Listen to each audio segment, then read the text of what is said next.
तो आइए दोस्तों, स्वागत करते हैं आपका हमारे YouTube चैनल पर। उम्मीद करता हूं कि आप बिल्कुल बढ़िया हैं और मैं भी बिल्कुल बढ़िया हूं। तो क्लास 10th के विद्यार्थियों के लिए जो 2024 में एग्ज़ाम देने वाले हैं, उनके लिए मैंने ऑब्जेक्टिव क्वेश्चंस के बहुत सारे चैप्टरों का सॉल्यूशन अपने चैनल पर दे रखा है। अगर आप चाहते हैं कि रिवीजन बिल्कुल अच्छे से करना, ठीक है, ऑब्जेक्टिव क्वेश्चंस का जो प्रीवियस ईयर के हैं, तो बिल्कुल मेरे चैनल पर आकर के अच्छे से बिल्कुल पढ़ाई करें, आपको काफ़ी बेनिफिट मिलेगा। आपसे एक भी क्वेश्चंस नहीं छूट पाएंगे, ठीक है, अगर रिवीजन करते हैं तो अच्छे से। ठीक है, तो थोड़ा सा मैं आपको बता दूं कि मैंने कौन कौन से चैप्टर का अब तक रिवीजन करा दिया हुआ है। ठीक है, तो सुनिएगा। त्रिकोणमिति, समांतर श्रेणी, पृष्ठ क्षेत्रफल और आयतन, वास्तविक संख्या, बहुपद, दो चरों वाले रैखिक समीकरण युग्म, द्विघात समीकरण, निर्देशांक ज्यामिति, इन सारे चैप्टरों से मैंने अपने चैनल पर सारे ऑब्जेक्टिव क्वेश्चंस हैं, उसका मैंने सॉल्यूशन अपने चैनल पर दे चुका हूं। अब मैं आपसे देखने वाला हूं इस वीडियो में ब्रिज से संबंधित क्षेत्रफल को। ठीक है, तो आइए अब स्टार्ट करते हैं। हम लोग ब्रिज से संबंधित क्षेत्रफल के सारे क्वेश्चंस को देखना स्टार्ट करते हैं। तो आइए दोस्तों, अब हम देखना स्टार्ट करते हैं क्वेश्चन नंबर पहला को। यहाँ पर हमारे सामने क्वेश्चन है, बोला यदि 7 सेंटीमीटर त्रिज्या वाले वृत्त के लघु वृत्तखंड का क्षेत्रफल 14 वर्ग सेंटीमीटर है हो, तो दीर्घ वृत्तखंड का क्षेत्रफल होगा। मैं बताता हूँ, आपको समझाता हूँ अच्छा से। ये पहला क्वेश्चन हमारे लिए, ठीक है। सबसे पहले एक वृत्त की बात किया हुआ है, और इस वृत्त में जो हमारे पास त्रिज्या है ना, ये 7 सेंटीमीटर का है। तो मैं यहाँ पर 7 सेंटीमीटर का त्रिज्या एक बना लूँगा ऐसे करके, ठीक है। इसके बाद बोला कि लघु वृत्तखंड का क्षेत्रफल 14 वर्ग सेंटीमीटर हो। अब समझते हैं वृत्तखंड क्या होता है। एक लघु होता है, एक दीर्घ होता है। तो जैसे मान लीजिए कि मैंने इसको ऐसे करके ज्वाइंट कर लिया, ठीक है। तो ये वाला जो क्षेत्रफल हुआ ना, इसको बोलते हैं हम लोग लघु वृत्तखंड, क्योंकि ये छोटा है। ये वाला जो हमारे पास क्षेत्रफल हुआ, ये क्या हुआ, यानी कि लघु वृत्तखंड का हुआ, ठीक है। और हमारे पास इसके अलावा यहाँ पर हमारे पास कुछ क्षेत्र बचा हुआ है, ठीक है। इसको हम लोग बोलेंगे दीर्घ वृत्तखंड, ठीक है। तो ये लघु हो गया, लघु मतलब छोटा होता है, बाकी ये क्या हो गया, दीर्घ हो गया। अगर मैं ऐसे करके दिखा दूं आपको, तो ये दीर्घ हो गया, ठीक है। यहाँ तक समझा दिए हम आपको। अब देखिए क्या बोला। तो जो हमारे पास लघु वृत्तखंड का क्षेत्रफल है वो 14 वर्ग सेंटीमीटर है। ये हमारे पास जो है ना क्षेत्रफल ना, ये 14 हमारे पास क्या है, 14 सेंटीमीटर स्क्वायर है, ठीक है। तो दीर्घ वृत्तखंड का क्षेत्रफल होगा, मुझे दीर्घ वृत्तखंड का क्षेत्रफल निकालना है, यानी कि जो इसके अलावा जो बचा ये वाला पार्ट, ठीक है, इसको हमको निकालना है। तो क्या करेंगे, पूरे वृत्त में से, पूरे वृत्त के क्षेत्रफल में से हम लघु वृत्तखंड के क्षेत्रफल को अगर घटा लेते हैं, तो हमारे पास जो आएगा वो दीर्घ वृत्तखंड का क्षेत्रफल आ जाएगा। तो बस वही काम करना स्टार्ट करते हैं। तो देखिएगा, हमको पता है कि पूरे वृत्त का जो क्षेत्रफल होगा, पूरे वृत्त का क्षेत्रफल होगा, उसके लिए फॉर्मूला होता है वो पाई आर स्क्वायर होता है, ठीक है। पूरे वृत्त का क्षेत्रफल क्या होता है, पाई आर स्क्वायर होता है, ठीक है। और माइनस क्या करेंगे हम, छोटे वृत्तखंड का जो क्षेत्रफल, लघु वृत्तखंड का क्षेत्रफल बोल देंगे तो सही रहेगा। लघु वृत्तखंड के क्षेत्रफल को घटा लेंगे, ठीक है। तो चलिए हम आर के मान को यहाँ पर पुट कर देते हैं, पाई के मान को पुट कर देते हैं। जैसे यहाँ पर 22/7 हो जाएगा। आर का जो हमारे पास मान दे दिया हुआ है, यानी कि त्रिज्या का जो मान दिया हुआ 7 दे दिया हुआ, देख लीजिए हमारे पास जो त्रिज्या है वो क्या है, 7 सेंटीमीटर का है। तो यहाँ पर आर स्क्वायर है ना, तो 7 × 7 हो जाएगा, -14 हो जाएगा, ठीक है। 7 से 7 कटा लेंगे तो हमारे पास क्या बचा, 22 7 154 और -14 बचा, ठीक है। इसको हम लोग और भी छोटा करते हैं तो हमारे पास क्या मिलेगा। तो देखिए 154 में से 14 घटा लीजिए, तो 4 में से 4 गया 0, 5 में से 1 गया कितना हुआ 4, यानी कि 140 सेंटीमीटर स्क्वायर हो गया। तो ये हमारा आंसर हुआ। अब मिलाते हैं ऑप्शन को, कौन सा ऑप्शन सही होता है। तो 140 वर्ग सेंटीमीटर हमारे पास आंसर आ चुका है, ऑप्शन ए, ठीक है। तो चलिए ऑप्शन ए हमारा सही हो चुका। अब देखते हैं हम लोग क्वेश्चन नंबर 2 को। तो देखिए हमारे सामने क्वेश्चन है, बोला कि एक वृत्त का क्षेत्रफल 154 सेंटीमीटर स्क्वायर है, तो इनका व्यास है। देखिए हमारे पास जो वृत्त का क्षेत्रफल है ना, वो 154 सेंटीमीटर स्क्वायर है। तो लिख लेंगे वृत्त का क्षेत्रफल हमारे पास कितना दिया हुआ है, 154 सेंटीमीटर स्क्वायर, ठीक है। तो आपको पता होना चाहिए कि वृत्त का क्षेत्रफल का जो फॉर्मूला होता है वो क्या होता है, तो होता है पाई आर स्क्वायर बराबर क्या हो जाएगा 154। ठीक है, यहाँ तक समझने में कोई परेशानी नहीं होना चाहिए आपको। ठीक है, अब देखिए हमारे पास पाई का जो मान आएगा वो 22/7 आ जाएगा। आर का स्क्वायर यहाँ पर हो जाएगा, क्योंकि आर का मान नहीं दिया हुआ था तो आर का मान यहाँ से निकल कर आ जाएगा, बराबर 154 लिख देंगे हम लोग। तो 22 क्या होगा 154, हमारे पास आ जाएगा आर स्क्वायर इक्वल टू 7 × 7। ठीक है, अब देखिए आर अगर निकालते हैं हम लोग तो क्या हो जाएगा, अंडर रूट में 7 × 7 हो जाएगा और आर का मान निकल कर आ जाएगा 7 हमारे पास। ठीक है, तो सेंटीमीटर में इसका आंसर आ गया। अब देखिए क्वेश्चन नंबर 2 के लिए हमारे पास आर का जो मान है वो क्या आ गया 7 सेंटीमीटर। ठीक है, तो आइए ऑप्शन को चेक करते हैं। क्वेश्चन नंबर 2 के लिए हमारे पास ऑप्शन 7 सेंटीमीटर है, ऑप्शन सी। लेकिन यहाँ पर क्या बोला हुआ है, व्यास निकालने के लिए ना जी। ठीक है, तो सबसे पहले हम त्रिज्या यहाँ पर केवल बना करके छोड़ नहीं देंगे, बल्कि व्यास भी निकाल लेंगे। ठीक है, मैंने बिल्कुल नोटिस नहीं किया था, बिल्कुल नोटिस करना चाहिए मुझे। ठीक है, तो चलिए यहाँ पर व्यास निकालेंगे अगर तो क्या होता है 2 × r होता है। तो 2 × r का वैल्यू 7 है तो 7 रख लेंगे, 7 दूनी का 14 हमारे पास हो जाएगा, यानी कि 14 सेंटीमीटर हो गया। ठीक है, तो चलिए हमारा आंसर आ गया क्वेश्चन नंबर 2 के लिए 14 सेंटीमीटर। तो ऑप्शन ए सही हो जाएगा। आइए ऑप्शन ए को सेलेक्ट करते हैं। तो देखिएगा क्वेश्चन नंबर 3 को। अब यहाँ पर क्वेश्चन नंबर 3 बोला यदि किसी पहिए की त्रिज्या 35/44 मीटर हो, तो हमारे पास पहिए की जो त्रिज्या है ना वो 35/44 मीटर है, तो 2 चक्कर में तय की गई दूरी है। ठीक है, सबसे पहले हम त्रिज्या का मान लिख देते हैं। 35 में कितना हो गया 22, ये दिया हुआ है, एक बार कंफर्म कर लेंगे। तो 35/44 दिया हुआ है मीटर। ठीक है, तो 35/44 हमारे पास आ गया मीटर में, ये पहिए का हमारे पास त्रिज्या है। ठीक है, यहाँ बोला कि 2 चक्कर में तय की गई दूरी होगी। आप बताइए कि 2 चक्कर में, ठीक है, अगर पूरा एक चक्कर लगाएगा, ठीक है, पूरा एक चक्कर लगाएगा तो यहां से जितना भी इसका परिधि है ना, ये एक परिधि के बराबर दूरी तय करेगा। ठीक है, क्या करेगा, जितना बड़ा परिधि है, ठीक है, उतना ही दूरी तय करेगा। जितना बड़ा ये वाला है ना, जितना लंबाई है इसका, मान लीजिए कि यहाँ तक चला, इस पॉइंट पर खड़ा था तो आ करके ऐसे करके यहाँ पर खड़ा हो जाएगा अगर, तो इसने एक चक्कर लगा दिया यहाँ से यहाँ तक, तो ये लंबाई जो है इसके बराबर है। ठीक है, तो देखिए सबसे पहले हमको क्या निकालना चाहिए, यानी कि एक चक्कर का पूरा जो लंबाई है वो निकालना चाहिए। ठीक है, तो एक चक्कर का हम लोग निकालेंगे। एक चक्कर की लंबाई बराबर क्या फॉर्मूला होता है, तो 2πr होता है। तो 2 × 22/7 और r का मान हमारे पास कितना दिया हुआ है 35/44 से दिया हुआ है। चलिए एक काम करते हैं, क्या हम यहाँ पर 2 चक्कर भी लिख सकते हैं, आप बोलेंगे बिल्कुल लिख सकते हैं। ठीक है, डायरेक्ट यहाँ पर लिख सकते हैं। तो हमको क्या करना पड़ेगा, यहाँ पर एक चक्कर के लिए इतना था, 2 चक्कर के लिए 2 से गुणा करना पड़ेगा। ठीक है, अब देखिए कटाना ही स्टार्ट करते हैं। 22 दूनी का 44, 2 एकम 2 हो गया, 7 × 5 = 35 हो गया, और हमारे पास क्या क्या बचा, तो देखिए 2 है यहाँ पर ऊपर में 5 है, तो 5 दूनी का 10। देखिए 10 अगर मीटर में दिया हुआ है तो मैं मीटर यहाँ पर लिख लूँगा। ठीक है ना, तो 2 चक्कर में तय की गई कुल दूरी जो है हमारे पास कितनी आ गई 10 मीटर। तो देखते हैं ऑप्शन कौन सा सही होता है क्वेश्चन नंबर 3 के लिए। 2 चक्कर में तय की गई कुल दूरी कितनी है 10 मीटर, तो ऑप्शन ए हो जाएगा सही। ठीक है, तो चलिए ऑप्शन ए को सिलेक्ट मैं कर लेता हूँ। आइए देखते हैं हम लोग क्वेश्चन नंबर अब चौथा को। ठीक है, तो क्वेश्चन नंबर 4 हमारे पास बोल क्या रहा, यदि केंद्र O और त्रिज्या r वाले वृत्त में कोण AOB बराबर थीटा, तो चाप AB की लंबाई बराबर है। ठीक है, देखिए लंबा चौड़ा कहानी जैसा क्वेश्चन बोल रहा, लेकिन अगर आप इस चैप्टर को पढ़े होंगे बहुत ही अच्छे ढंग से तो आपको हर एक चीज़ समझ में आ रहा होगा। हालांकि मेरा काम है बताना, तो मैं आपको बताना ही स्टार्ट करता हूं। तो सुनिएगा, यदि केंद्र O वाले, तो मैं क्या करूंगा, सबसे पहले एक वृत्त बना लूंगा। ठीक है, ये हमारे पास क्या है वृत्त है, तो केंद्र O है तो मैं केंद्र O डाल देता हूं यहाँ पर। ठीक है, यहाँ पर केंद्र हो गया, इसका नाम O हो गया। अब क्या बोल रहा, त्रिज्या r, तो चलिए त्रिज्या हम r कर लेते हैं। जैसे मान लीजिए कि मैंने इसको ज्वाइंट कर लिया तो ये हमारे पास त्रिज्या हो गया, r हो गया। ठीक है, अब चलते हैं आगे। फिर क्या बोला, वृत्त में जो हमारे पास वृत्त बना था उसमें कोण AOB बराबर थीटा।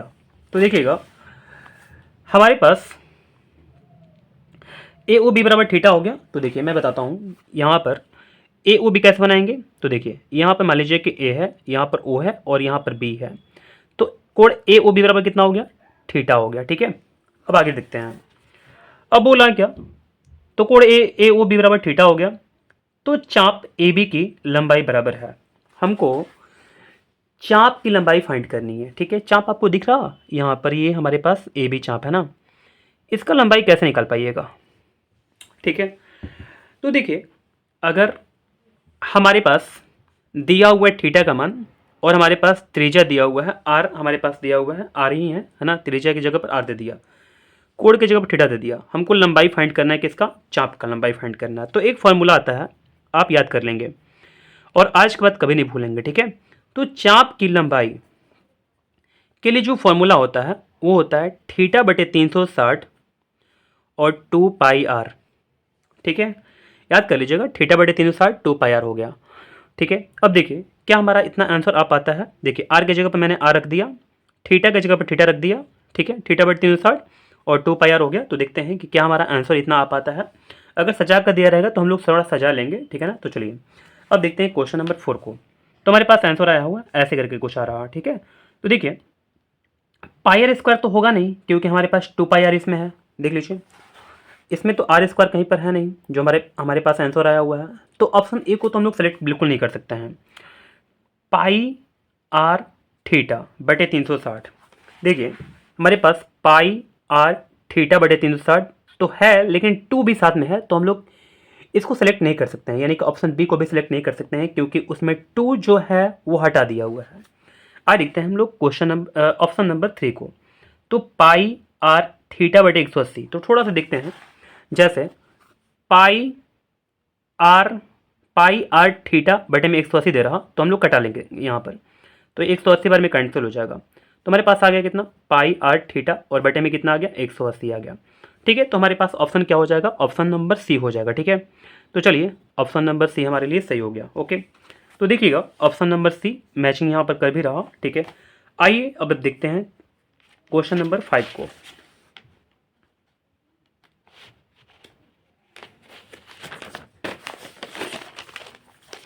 तो क्वेश्चन नंबर 5 हमारे सामने है। देखिए यहाँ पर क्वेश्चन नंबर 5 क्या बोल रहा, एक वृत्त की परिधि तथा त्रिज्या का योग 51 सेंटीमीटर है।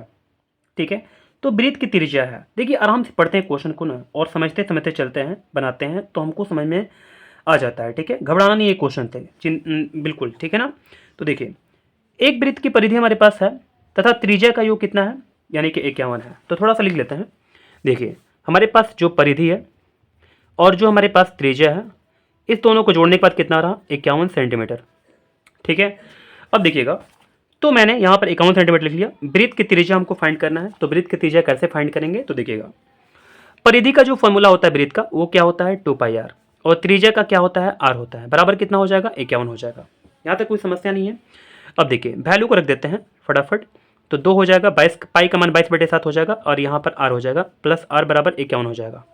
ठीक है, अब देखिए 22 दूनी का 44 बटे में 7 हो जाएगा, आर प्लस आर हो जाएगा बराबर 51 हो जाएगा। ठीक है, यहाँ तक कोई दिक्कत नहीं है आपको। अब देखिए हम क्या करते हैं, यहाँ पर नीचे 1 कर देते हैं और इसका 7 का और 1 का लसा निकालते हैं, तो 7 आ जाएगा हमारे पास। ठीक है, 7 में 7 से भाग देंगे, यानी कि भिन्न प्रकार जोड़ जैसा हमको बनाना है, तो मैं ऐसे करके बना लूँगा। मैं इसको समझाऊंगा नहीं क्योंकि आप क्लास 10th के विद्यार्थी हैं ना, तो लगभग आता होगा, ऐसा उम्मीद करके मैं चल रहा हूँ। ठीक है, तो देखिए भिन्न प्रकार जोड़, अब घटाओ क्या बताएं हम। ठीक है, तो देखिए 44 और 7 को जोड़ दीजिएगा, तो 7 4 11 के 1 हासिल 1 हो जाएगा, 4 1 5 हो जाएगा, यहाँ पर आर हो गया बटे में 7 और इक्वल टू 51। 51 से 51 कटा लेंगे तो हमारे पास आर का जो मान आएगा वो 7 आ जाएगा। ठीक है, उम्मीद करते हैं ये आप समझ गए होंगे। अब देखिए हमारे पास आर का मान आ चुका है, देखते हैं कि क्वेश्चन और क्या कुछ बोल रहा है क्या इसमें। हमारे पास त्रिज्या ही पूछ रहा, तो हमारे पास त्रिज्या जो आया हुआ है वो 5 आया हुआ है, 7 आया हुआ, माफ़ कीजिएगा, तो 7 हमारे पास ऑप्शन ए हो जाएगा। ठीक है, तो चलिए ऑप्शन ए को सिलेक्ट कर लिया मैंने। तो आइए दोस्तों अब हम देखना स्टार्ट करते हैं क्वेश्चन नंबर 6 को। तो यहाँ पर हमारे सामने क्वेश्चन है, यदि एक वृत्त का क्षेत्रफल क्रमशः 3 सेंटीमीटर और 4 सेंटीमीटर त्रिज्याओं वाले वृत्त के क्षेत्रफलों के योग के बराबर है, तो उस वृत्त की त्रिज्या है। मैं बताता हूँ, समझाता हूँ क्वेश्चन में बोल क्या रहा। जैसे हमारे पास 2 वृत्त दिया हुआ था। ठीक है, एक ये मान लीजिए वृत्त है और एक हमारे पास ये वाला है। थोड़ा सा ये बड़ा दिख रहा होगा और आपको ये छोटा दिख रहा होगा। ठीक है, क्योंकि ऐसा करके क्वेश्चन ही बोला हुआ है कि त्रिज्या इसमें है जो 3 सेंटीमीटर का है और इसमें जो त्रिज्या है ये 4 सेंटीमीटर का है। ठीक है, अब देखिए थोड़ा सा मैं आपको अच्छा समझाता हूँ। यदि एक वृत्त का क्षेत्रफल यानी कि एक हमारे पास वृत्त है उसका क्षेत्रफल क्रमशः 3 सेंटीमीटर और 4 सेंटीमीटर त्रिज्याओं वाले वृत्त के क्षेत्रफलों के योग के बराबर है, यानी कि 3 सेंटीमीटर और 4 सेंटीमीटर वृत्त दोनों हमारे पास जो दिखा ना, इसके अगर क्षेत्रफल निकालिएगा और इसके क्षेत्रफल निकालिएगा, दोनों को जोड़िएगा क्षेत्रफलों को, तो एक इसका जो क्षेत्रफल दोनों का होगा ना, दोनों का योग कीजिएगा तो एक आप वृत्त बना लीजिएगा। तो ये वृत्त जो है ना इन दोनों वृत्तों के क्षेत्रफलों के योग के बराबर है। ठीक है, आप समझ गए होंगे लगभग आप। तो देखिए आगे क्या बोला, तो बोला योग के बराबर है तो उस वृत्त की त्रिज्या निकालिए, यानी कि इस वृत्त का हमको त्रिज्या फाइंड करना है। ठीक है, तो चलिए ये बहुत सिंपल क्वेश्चन है, मैं इसको बनाता हूँ। ठीक है, तो देखिएगा सबसे पहले हम लोग क्या करेंगे, इस वृत्त का क्षेत्रफल निकालेंगे और इस वृत्त का क्षेत्रफल निकालेंगे। तो देखिएगा वृत्त का क्षेत्रफल का फॉर्मूला क्या होता है, आप बोलेंगे पाई आर स्क्वायर। तो हमारे पास आर का मान 3 दे दिया हुआ है, छोटे वाले वृत्त का त्रिज्या जो है हमारे पास है 3 दे दिया हुआ। ठीक है, तो पाई का मान रख दिए 22/7 पाई आर स्क्वायर, तो यहाँ पर 3 का स्क्वायर हो जाएगा प्लस पाई आर स्क्वायर यानी कि यहाँ पर 4 का स्क्वायर हो जाएगा। ठीक है, तो हम दोनों को जोड़ देंगे तो हमारे पास क्या आ सकता है, देखिए 22/7। ठीक है, और इसमें दोनों में हम लोग कॉमन कर सकते हैं तो हमारे पास 3 का स्क्वायर 9 हो जाएगा प्लस 4 का स्क्वायर 16 हो जाएगा। इतना तक करने के बाद आप देख सकते हैं 16 9 कितना होता है, तो 25 हो जाएगा हमारे पास। ठीक है, तो हमारे पास इन दोनों वृत्त का क्षेत्रफलों का योग जो हमारे पास है वो इतना आ चुका है। ठीक है, ये पता है ये जो हमारे पास क्षेत्रफल आया दोनों का इसके क्षेत्रफल के बराबर है। तो मैं बोल सकता हूँ ये बड़े वाला जो वृत्त है ना, इसका क्षेत्रफल मान लेते हैं, इसका त्रिज्या जो है एक कैपिटल आर है। ठीक है, तो इसका जो फॉर्मूला होगा वो क्या होगा, यानी कि पाई आर स्क्वायर, तो 22/7 हो जाएगा और आर का मान हमारे पास क्या होगा, आर ही हो जाएगा, तो आर स्क्वायर यहाँ पर हो जाएगा। अब देखिए 22 से 22 कटा लीजिए, 7 से 7 कटा लीजिए, तो हमारे पास क्या आ गया, यानी कि 25 बराबर आर स्क्वायर। और हम आर अगर निकालते हैं यहाँ से तो क्या हो जाएगा, अंडर रूट में 25 हो जाएगा। तो आर का जो हमारे पास मान आ गया वो कितना आ गया, यानी कि 5 आ गया हमारे पास। ठीक है, तो चलिए आर का मान हमारे पास कितना आ गया, 5 आ चुका। देखिए अब हम ऑप्शन को देखना ही स्टार्ट करते हैं, ऑप्शन हमारे पास कौन सा सही है, और यहाँ पर सेंटीमीटर है तो सेंटीमीटर लगा देंगे हम। ठीक है, तो देखिएगा क्वेश्चन नंबर 6 के लिए जो आर का मान हमारे पास है कितना आ गया, तो 5 हमारे पास आया हुआ है, तो ऑप्शन सी सही हो जाएगा। ठीक है, चलिए ऑप्शन सी को मैं सिलेक्ट करता हूँ। आइए अब हम देखना ही स्टार्ट करते हैं क्वेश्चन नंबर 7 को। तो देखिएगा क्वेश्चन नंबर 7 क्या बोला, दो वृत्तों की त्रिज्याओं का अनुपात 4:3 है तो उनके क्षेत्रफलों का अनुपात होगा। तो देखिए हमारे पास दो वृत्त के जो त्रिज्या है उसका जो अनुपात है वो 4:3 दे दिया हुआ है। तो मैं मान लेता हूँ कि हमारे पास जो दो वृत्त है, दोनों वृत्त का जो त्रिज्या है, एक आर है कैपिटल आर और दूसरे का जो है वो स्मॉल आर है, और दोनों का जो अनुपात है, दोनों त्रिज्याओं का जो अनुपात है वो कितना दे दिया, तो देख लीजिए आप यहाँ पर 4:3 दे दिया। ठीक है, 4 क्या हो गया, 3 हो गया। अब देखिएगा आगे थोड़ा सा, फिर बोला तो उनके क्षेत्रफलों का अनुपात क्या होगा। तो आपको पता होगा कि क्षेत्रफल के लिए जो फॉर्मूला होता है वो क्या होता है, तो क्षेत्रफल का जो फॉर्मूला होता है वो पाई आर स्क्वायर और नीचे भी क्या हो जाएगा, तो पाई आर स्क्वायर, क्योंकि हमारे पास जो दो टाइप का जो वृत्त था उसमें एक का जो त्रिज्या था वो कैपिटल आर था तो पाई आर स्क्वायर, और हमारे पास एक और जो वृत्त था हमारे पास उसका जो त्रिज्या था वो स्मॉल आर था। तो हम लोग इसके लिए दोनों के लिए फॉर्मूला अप्लाई करेंगे, तो pi R square capital R square और पाई आर स्क्वायर यानी कि छोटा वाला आर यहाँ पर डाल देंगे। ठीक है, तो अनुपात हमारे पास ये वाला आ गया। ठीक है, अब देखिए थोड़ा सा हम इसको कैंसिल कराते हैं, पाई से पाई कैंसिल हो जाएगा तो हमारे पास क्या आ जाएगा, यहाँ पर आर स्क्वायर और बेटे में यहाँ पर आर स्क्वायर आ जाएगा। ठीक है, बड़ा वाला आर स्क्वायर और यहाँ पर छोटा वाला आर स्क्वायर। अगर हम देखते हैं तो यहाँ पर भी स्क्वायर है, नीचे भी स्क्वायर है, तो कैपिटल आर बटे में स्मॉल आर का होल स्क्वायर हम कर सकते हैं। और देखिए कैपिटल आर बटे में स्मॉल आर का जो वैल्यू हमारे पास दे दिया हुआ है वो कितना है, 4/3। तो इसके मान को हम लोग यहाँ पर रख देंगे तो 4/3 हो जाएगा, इसका होल स्क्वायर कर देंगे। ठीक है, आपको पता होगा कि 4 का स्क्वायर कितना होता है, तो 16 होता है, 3 का स्क्वायर कितना होता है, तो 9 होता है। ठीक है, तो क्वेश्चन नंबर 7 के लिए हमारे पास आंसर आ चुका है, जो क्षेत्रफलों का अनुपात है ना वो 16:9 आ चुका है। ठीक है, तो आइए देखते हैं क्वेश्चन नंबर 7 के लिए हमारे पास आंसर क्या है, 16:9 है, यानी कि ऑप्शन सी हो जाएगा। ठीक है, चलिए क्वेश्चन नंबर 7 के लिए हम सेलेक्ट करते हैं ऑप्शन सी को। ठीक है, तो आइए अब हम देखना स्टार्ट करते हैं क्वेश्चन नंबर 8 को। ठीक है, तो क्वेश्चन नंबर 8 हमारे पास बोला, यदि एक वृत्त का क्षेत्रफल तथा परिधि संख्यात्मक रूप से बराबर है तो वृत्त का व्यास है। ठीक है, तो देखिए हमारे पास जो क्षेत्रफल है और जो परिधि है वो दोनों का मान हमारे पास बराबर है। तो क्षेत्रफल के लिए फॉर्मूला होता है, देखिए पहले लिख देते हैं क्षेत्रफल, और जो हमारे पास परिधि है वृत्त की, वो दोनों का मान जो है संख्यात्मक रूप से बराबर है, तो हम लोग इसी के चलते बराबर कर दिए। क्षेत्रफल का जो फार्मूला होता है वो क्या होता है, पाई आर स्क्वायर, और जो परिधि का फार्मूला होता है वो क्या होता है, 2 पाई आर। ठीक है, तो पाई से पाई कैंसिल करा लेंगे और हमारे पास आर स्क्वायर, और ये जो आर है ना ये कैंसिल हो जाएगा, तो यहाँ पर क्या बचेगा, आर बचेगा।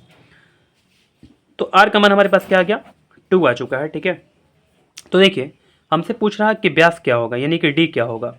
तो आपको पता होगा कि डी इक्वल टू क्या होता है, 2r होता है, यानी कि 2 गुणे त्रिज्या।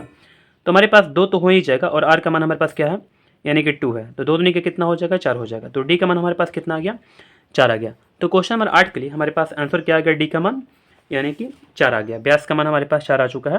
तो देखिए ऑप्शन सी मैच कर रहा, तो यहाँ पर हम ऑप्शन सी को सिलेक्ट कर लेंगे। आइए देखते हैं हम लोग क्वेश्चन नंबर 9 को।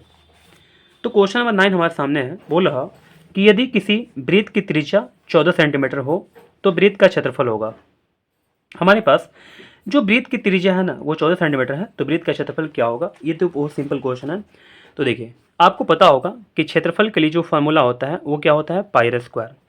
पाई का मान रख देंगे 22/7, और आर का मान हमारे पास क्या दे दिया हुआ है, तो 14 दे दिया हुआ है, तो मैं यहाँ पर 14 भर लूँगा। ठीक है, तो 14 गुणे क्या हो जाएगा, 14 हो जाएगा, तो 7 दूनी का 14 हो जाएगा। ठीक है, अब देखिए इसको हम लोग सॉल्व कर लेते हैं। पाई का मान रखा हुआ है ये, चलिए पाई का मान रख दिया हुआ, ठीक है ना, मैं भी रख लिया हूँ, तो सही है। अब देखिए 14 में 2 से गुणा करेंगे तो हमारे पास कितना आ जाएगा, 14 दूनी का 28, और 28 में 22 से गुणा कर लेते हैं, तो 28 में 22 से गुणा करेंगे, 28 दूनी का 56, और फिर यहाँ पर 28 दूनी कितना हो जाएगा, 56 हो जाएगा, तो 6 हो जाएगा। 6 5 11 के एक हाथ से ले, 6 5 1 6 हो जाएगा, 616 आगे हमारे पास। ठीक है, तो देखिए सेंटीमीटर में है कि मीटर में है, यहाँ पर सेंटीमीटर है, तो हम लोग सेंटीमीटर स्क्वायर लिख लेंगे। ठीक है, तो ऑप्शन सी मैच कर रहा हमारा, तो देखिए ऑप्शन सी मैच कर गया हमारा। ठीक है, तो क्वेश्चन नंबर 9 के लिए हमारे पास ऑप्शन क्या आ गया, सी सही हो गया। ठीक है, आइए अब हम देखना स्टार्ट करते हैं क्वेश्चन नंबर 10 को। तो देखिएगा क्वेश्चन नंबर 10 हमारे सामने है, बोला यदि किसी वृत्त की त्रिज्या 14 सेंटीमीटर हो तो वृत्त की परिधि क्या होगी। तो वृत्त की परिधि के लिए फॉर्मूला जो होता है वो क्या होता है, वृत्त की परिधि के लिए जो फॉर्मूला होता है वो क्या होता है, 2 पाई आर होता है। तो 2 पाई का मान 22/7 हो जाएगा, और आर का मान हमारे पास क्या दे दिया हुआ है, तो 14 दे दिया हुआ है, तो मैं यहाँ पर 14 रख लूँगा। ठीक है, कैंसिल कराते हैं, 7 दूनी का क्या हो जाएगा, 14 हो जाएगा। तो देखिए 22 दूनी का 44, 44 दूनी का 88 हो गया। ठीक है, तो सेंटीमीटर में है तो सेंटीमीटर में हम रख लेंगे। ठीक है, तो चलिए 88 सेंटीमीटर हमारे पास आंसर आ चुका है क्वेश्चन नंबर 10 के लिए। देखते हैं कौन सा ऑप्शन है सही, तो ऑप्शन बी हो जाएगा सही। ठीक है, तो चलिए ऑप्शन बी को मैंने सेलेक्ट कर लिया। अब देखना हम स्टार्ट करते हैं क्वेश्चन नंबर 11 को। तो देखिए क्वेश्चन नंबर 11 क्या बोला, यदि किसी वृत्त की परिधि और क्षेत्रफल का परिमाण समान हो तो वृत्त का व्यास होगा। यानी कि परिधि और क्षेत्रफल जो हमारे पास है वो क्या है, बराबर है। ठीक है, तो हम लोग लिख देंगे ऐसे करके कि परिधि बराबर क्या हो जाएगा, क्षेत्रफल। तो अगर दोनों बराबर है संख्यात्मक रूप से तो हम लोग क्या करेंगे, फॉर्मूले को अप्लाई करेंगे। तो परिधि का फॉर्मूला क्या होता है, 2 पाई आर, क्षेत्रफल का फॉर्मूला क्या होता है, पाई आर स्क्वायर। तो हम लोग क्या करेंगे, कैंसिल कर देंगे, पाई से पाई कैंसिल हो जाएगा, आर से आर हमारे पास, आर स्क्वायर यहाँ पर है, यहाँ पर आर है, तो आर से अगर आर स्क्वायर को कैंसिल कराते हैं तो हमारे पास आर आ जाएगा, और आर का मान हमारे पास क्या आ गया, 2 आ चुका। ठीक है, तो देखिए क्वेश्चन नंबर 11 में क्या पूछ रहा हमसे, तो वृत्त का व्यास क्या होगा। ठीक है, तो वृत्त का व्यास क्या होगा, यानी कि डी क्या होगा। तो डी का जो फॉर्मूला होता है वो 2r होता है, तो 2 इंटू आर का वैल्यू हमारे पास आ चुका है 2, तो 2 रख लेंगे, 2 दूनी का कितना हो जाएगा, 4 हो जाएगा। तो क्वेश्चन नंबर 11 के लिए हमारे पास आंसर क्या आ चुका, 4। डी का मान हमारे पास यानी कि व्यास का मान जो है वो 4 आ चुका है। तो हमारे पास जो ऑप्शन मैच कर रहा वो ऑप्शन डी मैच कर रहा है। ठीक है, तो ऑप्शन डी को मैं सेलेक्ट कर लेता हूँ। तो चलिए ऑप्शन डी को मैंने सेलेक्ट कर लिया। अब देखते हैं क्वेश्चन नंबर 12 को। तो देखिएगा क्वेश्चन नंबर 12 क्या बोला हमारे पास, यदि एक वृत्त की परिधि, थोड़ा सा मैं इसको ऊपर कर लेता हूं, तो देखिएगा बोला यदि एक वृत्त की परिधि 10 पाई सेंटीमीटर है तो इसका क्षेत्रफल होगा। तो हमारे पास वृत्त की जो परिधि है कितना दे दिया हुआ है 10 पाई। ठीक है, तो क्वेश्चन क्या बोला, तो इसका क्षेत्रफल होगा, हमको क्षेत्रफल फाइंड करना है। तो देखिए क्षेत्रफल फाइंड करते हैं। सबसे पहले क्षेत्रफल के लिए हमको r चाहिए, तो r कहाँ से निकल कर आएगा, ये जो परिधि का मान दिया हुआ ना, यहाँ से हम लोग सॉल्व करके r का मान निकाल सकते हैं। परिधि का जो फॉर्मूला होता है वो 2 पाई r होता है, यहाँ पर इक्वल टू 2 पाई हो जाएगा। ठीक है, 10 पाई हो जाएगा, तो हम लोग पाई से पाई का आंसर कर लेंगे और 2 पाँच क्या हो जाएगा 10 हो जाएगा। तो r इक्वल टू कितना आ गया हमारे पास 5 आ चुका है। तो क्षेत्रफल हमारे पास क्या हो जाएगा, तो क्षेत्रफल का जो फॉर्मूला होता है वो पाई आर स्क्वायर होता है। अब देखिए तो पाई हो जाएगा, r का मान हमारे पास कितना है 5 है, तो 5 का स्क्वायर कर लेंगे और यहाँ पर 5 का स्क्वायर 25 हो जाएगा, 25 पाई हो जाएगा। ठीक है, तो देखिए हमारे पास क्वेश्चन नंबर 12 के लिए हमारे पास क्या आ गया 25 पाई। तो हम लोग सेंटीमीटर में सब कुछ दिया हुआ है, तो मैं यहाँ पर सेंटीमीटर स्क्वायर कर लूँगा। ठीक है, तो चलिए मैंने यहाँ पर सेंटीमीटर स्क्वायर कर लिया। तो क्वेश्चन नंबर 12 के लिए हमारे पास क्या आ गया 25 पाई सेंटीमीटर स्क्वायर, यानी कि ऑप्शन सी हो गया। तो चलिए ऑप्शन सी को मैंने सेलेक्ट कर लिया। अब देखते हैं हम लोग क्वेश्चन नंबर 13 को। तो आइए दोस्तों अब हम देखना है स्टार्ट करते हैं क्वेश्चन नंबर 13 को।